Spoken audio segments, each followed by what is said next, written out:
Akasbani Imphal Ngangbam Nganthoi na pau pajari.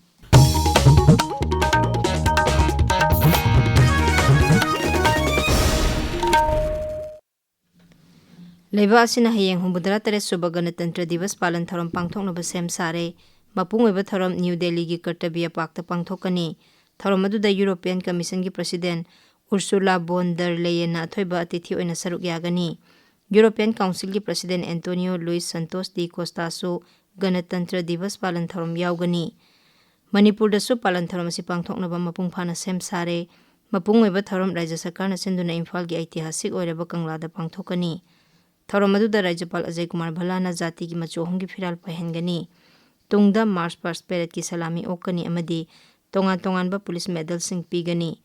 Tharam asigi yenglaga Imphal amasung masigi akoibada akanba ngaksel gi tharang paikhatle. Hayeng Imphal manunggi lambi sing sathok sasin tawbada su ahongba khara leigani. Leibak sinba thungbada ngasi 13 suba National Voters Day pangthoknabugu Manipur da su National Voters Day gi palan tharam paksana pangthoknakre. Kumsi sahi gi palan tharam asigi themdi Bharat ki Ganatantra da nagarik singi mapung phaba thaudang bu utpa aigi Bharat aigi vote haibasini. National Voters Day gi mapung oiba tharam Imphal gi lamphel patta leba sib electoral officer gi office ta pangthokhi. Rajya sigi tongan ba jila sing da sungasi mari lenaba district administration singna sinduna National Voters Day gi palan tharam pangthoknakhi. District election officer kaksing na sinduna numit asi ngasi Kakching Jila gi DC office ki conference hall da pangthokhi. Thaurumduda additional district election officer Kakching Pangambam Santi Kumar na lusingduna National Voters Day gi wasak lominakhi.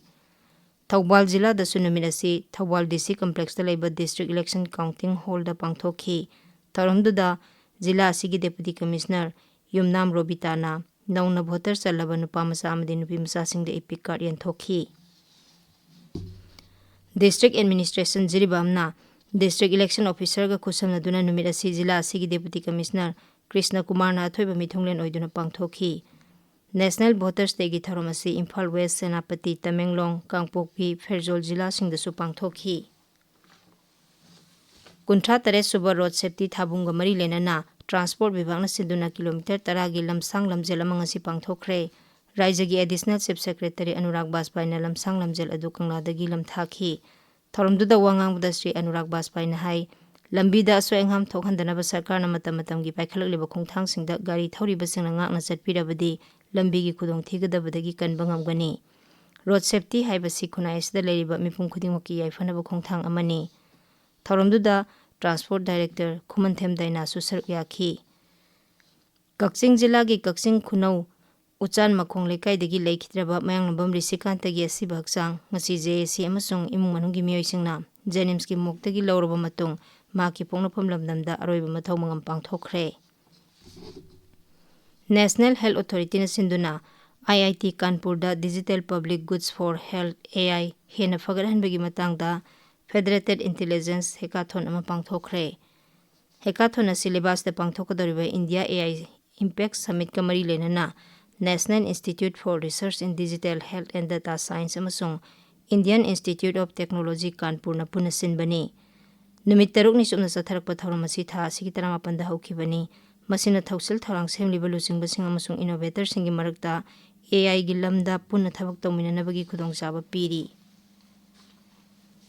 Taranipan suba Manipur State League 2023 ngasi lamlong thongkhongda leba artificial turf ground da sanakiba match da Nambul Mapal Athletic and Cultural Organization na FC Rengdaibu Panjil ani amada thoikhi. Atopa matching da Northeastern Sporting Union na 11 Star Sporting Union Akampatpu Panjil ahum sinoda aduga Eastern Sporting Union na Rahi UC bu Panjil ani amada thoikhi. KCC Cup Khurai gi ngasi sanakiba matching da SSYC Nganukon na Sonalika Buran Humbudrani thoida Cube 10 na Sonalika Buran Manipur da aduga KGF Khurai na SSYC Nganukon bu wicket 10 da thoikre. LYL Lairik Yangbam Lekai amasung Galaxian 11 gi sanagadaba match da Galaxian 11 laktabadagi LYL na walkover phangkre. Rajasthan gi Ajmer da thasi kunthra dagi mathang thagi ani phawa pangthokadaba 3 laksuba National Masters Athletics Championship 2023 ta saruk yagadaba Manipur team ngasi Imphal thadokre.